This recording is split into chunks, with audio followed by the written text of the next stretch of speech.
जय नारायण स्टूडेंट, आज मैं चैप्टर नंबर 4 जिसका नाम है सिंपल इक्वेशन, इस चैप्टर को इंट्रोड्यूस करूंगी।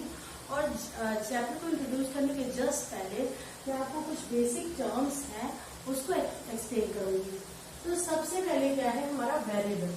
तो variable, what is variable? Variable क्या होता है? Variable is a symbol which have different numerical value. ये एक सिंबल है जिसके डिफरेंट न्यूमेरिकल वैल्यू होती है। तो यहाँ पे हम वेरिएबल को कुछ अल्फाबेट से डिनोट करते हैं, जैसे हमने एक्स वाई जेड ये सारे अल्फाबेट्स ले लिए, इससे रिप्रेजेंट करते हैं वेरिएबल्स को। और इसकी वैल्यू कभी भी फिक्स नहीं होती, इसकी वैल्यू हमेशा सिचुएशन एंड कंडीशन के अकॉर्डिंग वेरी करती रहती है, यानी कि चेंज होती रहती है, कम और ज्यादा होती रहती है। दूसरा टर्म हमारा है constant. Constant is also a symbol which have fixed numerical value. ऐसा सिंबल जिसकी फिक्स न्यूमेरिकल वैल्यू है, जैसे कि 1, 2, 3 कोई भी नंबर ले लें, वो सारे हमारे फिक्स नंबर होंगे, इनकी वैल्यू हमेशा फिक्स होती है। 1 की वैल्यू हमेशा 1 होगी, 2 की वैल्यू हमेशा 1 होगी। तो a symbol which have fix numerical value is called constant, इसको हम कांस्टेंट कहेंगे। देन हमारा होता है, पहले हम एक बार ये देख लें कि व्हाट इज अलजेब्राइक एक्सप्रेशन। तो it is a combination of constant and variable. हमने वेरिएबल भी देख लिया, हमने कांस्टेंट भी देख लिया। अब दोनों को जो मिक्स कर देते हैं, यानी ज्वाइन कर देते हैं किसी भी डिफरेंट ऑपरेशन से, तो क्या होता है हमारा अलजेब्राइक एक्सप्रेशन बन जाता है।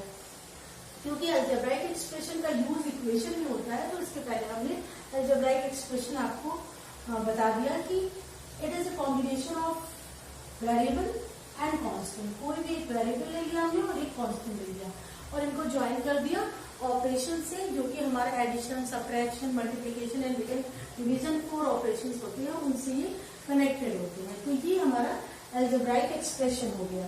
This is variable, this is constant and this is algebraic expression. अब बात आती है इक्वेशन। इक्वेशन क्या होता है? एक सिंपल हम ले लें, x + 2 = 4। It is a equation. This statement is called equation because it has equal sign. ये statement हमारा equation क्यों है? क्योंकि इसमें equal sign है। तो कोई भी ऐसा statement जिसमें equal sign है उसको हम कहेंगे equation। अब यहाँ पे जब equation बन गई तो हम देख रहे हैं जो equal sign है वो इस equation को 2 पार्ट में डिवाइड कर रहा है। तो एक पार्ट जो है हमारा लेफ्ट साइड पे है, दूसरा पार्ट हमारा राइट साइड पे है। This part is called left hand side and this part is called right hand side.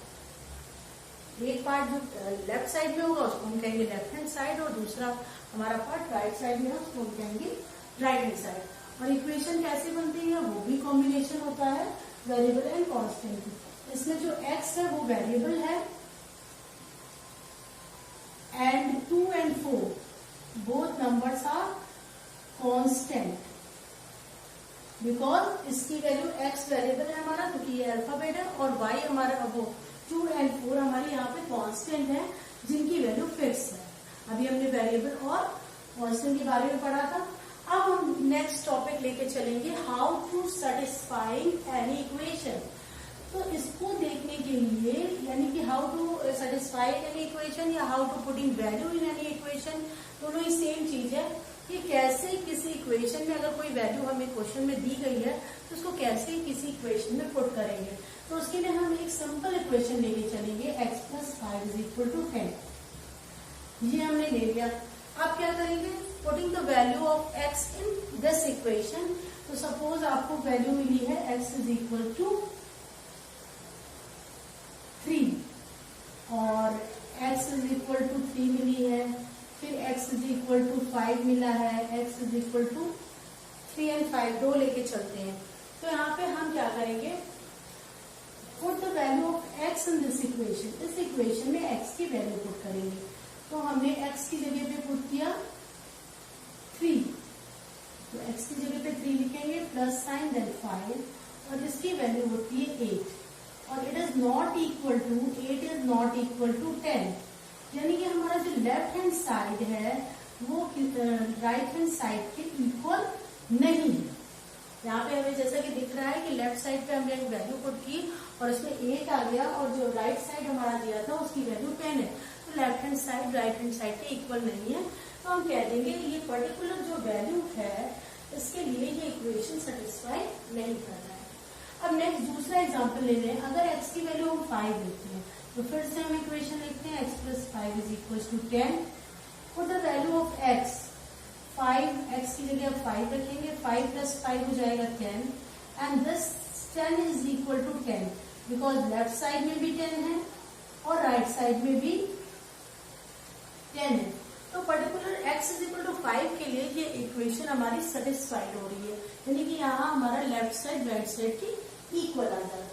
तो ये हमारा था हाउ टू सेटिस्फाई इक्वेशन या how to putting values in equation.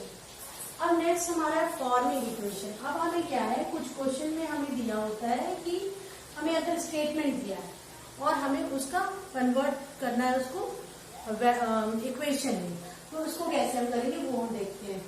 तो ये भी हमारे 4 पार्ट में करना हो जाते हैं कि पहला अगर हम एडिशन के केस में लेके चले, एडिशन में लेके चले तो एडिशन में क्या होता है, स्टेटमेंट कुछ ऐसे बनते हैं कि sum of 2 and x = 4, sum of 2 and x। तो हम कह रहे हैं सम ऑफ 2 and x, तो 2 लिखेंगे एंड x का सम ये हो गया =4। ऐसे इक्वेशन बनेगी अगर स्टेटमेंट ये दिया है कि सम ऑफ 2 and x = 4। तो ये हमारा इक्वेशन कन्वर्ट हो गया, किससे, स्टेटमेंट से हमारा इक्वेशन में कन्वर्ट हो गया। दूसरा अगर सब्ट्रैक्शन के केस में देखें, सब्ट्रैक्शन के केस में अगर देखें तो इक्वेशन कैसे बनेगी, 2 subtracted from y = 10। अगर स्टेटमेंट ये है 2 subtracted from y, y में से 2 को सब्ट्रैक्ट करना है तो y - 2 = 10 हो जाएगा। सब्ट्रैक्शन के केस में ऐसे इक्वेशन बनती है 2 subtracted from y या टेक अवे 2 from, इसका दूसरा वर्ड है टेक अवे 2 from y। यानी कि अगर स्टेटमेंट में ये दोनों ही चीज है, यानी कि उसकी मीनिंग क्या है, सेम है, टेक अवे 2 from y या फिर सब्ट्रैक्ट 2 from y, दोनों की ही सेम मीनिंग है। तो इसका स्टेटमेंट से हमारा इक्वेशन ये कन्वर्ट हो गया। नेक्स्ट हमारा आता है प्रोडक्ट के केस में। प्रोडक्ट मीन्स होता है मल्टीप्लिकेशन, प्रोडक्ट। अब प्रोडक्ट में कैसे होगा, कैसे स्टेटमेंट बनेंगे, प्रोडक्ट में ऐसे स्टेटमेंट बनते हैं जैसे प्रोडक्ट ऑफ 2 and x = 4। तो हमने लिखा तो प्रोडक्ट ऑफ 2 and x, तो 2 × x = 4। ये हमारा इक्वेशन बन गया, इससे जो स्टेटमेंट दी गई थी प्रोडक्ट ऑफ 2 and x = 4। तो ये हमारा स्टेटमेंट सिंपल बन गया। तो यहाँ पे अगर प्रोडक्ट वर्ड आएगा स्टेटमेंट में तो आप मल्टीप्लाई करेंगे, और एक और चीज आ सकती है, एक और वर्ड आ सकता है जैसे 2 times x, 2 times x अगर वर्ड आए तब भी हम 2 को x से मल्टीप्लाई करेंगे, या ट्वाइस ऑफ x आए, ट्वाइस ऑफ x आए तब भी यही मीनिंग होगी इसकी। यानी कि बहुत सारे ऐसे वर्ड्स हैं जिनकी सेम मीनिंग निकल के आ रही है। Product of 2 and x, 2 times x या ट्वाइस ऑफ x, सबकी मीनिंग सेम है, यानी कि 2 को x से मल्टीप्लाई करना है। इसके बाद आता है फ्रैक्शन के केस में क्या है। फ्रैक्शन में होता है जैसे आपको स्टेटमेंट दे देगा 1/4 of x = 10, 1/4 of x = 10। तो यहाँ पे हम इस तरीके से इक्वेशन लिखेंगे, 1/4 करेंगे यानी कि 1/4, 1/4 मीन्स 1/4 of x = 10। तो ये हमारा इक्वेशन हो गया, जो कि स्टेटमेंट अगर आपको क्वेश्चन में दिया है तो आप इसको इक्वेशन में कैसे, यानी कि स्टेटमेंट दिया है तो इक्वेशन में कन्वर्ट कैसे करेंगे वो तरीका हमने आपको हर कंडीशन में बता दी। अब नेक्स्ट हमारा था फॉर्मिंग स्टेटमेंट। अभी तक हमने क्या पढ़ा कि आपको स्टेटमेंट दी है, इक्वेशन में कैसे कन्वर्ट करना है। अब हम देखेंगे कि अगर इक्वेशन दी है तो आप स्टेटमेंट में उसको कैसे कन्वर्ट करेंगे। यहाँ पे हम कुछ इक्वेशंस लिख दे रहे हैं, जैसे कि फर्स्ट इक्वेशन है x + 2 = 4। ये एक इक्वेशन है, तो इसको हम स्टेटमेंट फॉर्म में कैसे लिखेंगे। तो हमने कहा कि जब भी प्लस का साइन होता है तो सम वर्ड यूज होता है, sum of x and 2 is statement हो गया, यानी कि आपको इक्वेशन दी थी, आपने स्टेटमेंट में कन्वर्ट कर दिया। दूसरा है अगर y माइनस 5 इक्वल टू 10, तो क्या लिखेंगे? 5 सब्ट्रैक्टेड फ्रॉम y इज 10, या फिर क्या लिखेंगे? टेक अवे 5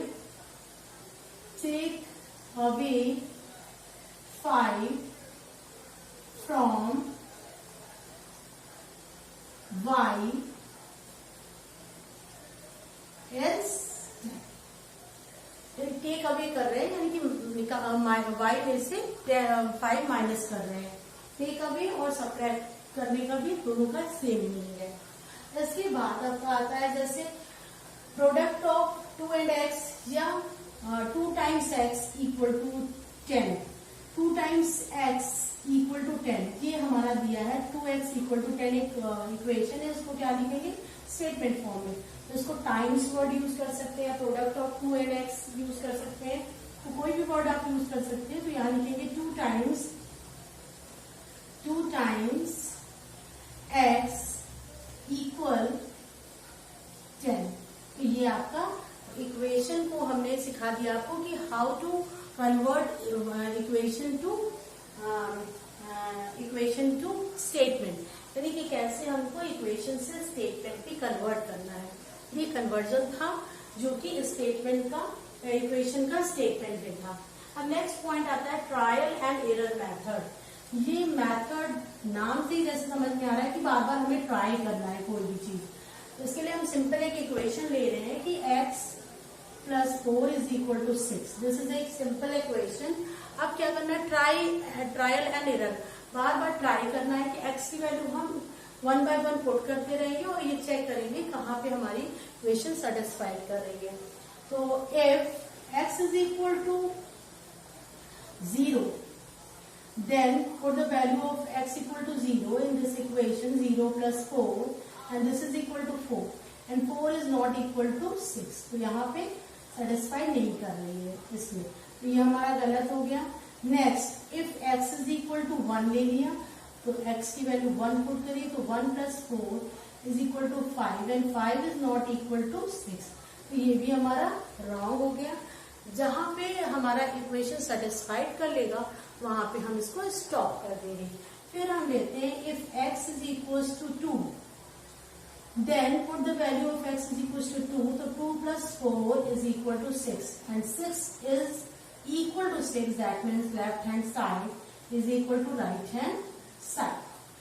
तो यहाँ पे x की वैल्यू जब हमने 2 पुट की तो ये इक्वेशन सेटिस्फाइड हो गया, यानी कि इसका मतलब ये होता है कि लेफ्ट हैंड साइड की वैल्यू राइट हैंड साइड की वैल्यू के इक्वल आ गई, यानी कि इस कंडीशन में हम कह सकते हैं कि हमारी इक्वेशन सेटिस्फाइड हो गई at the value x is equal to 2।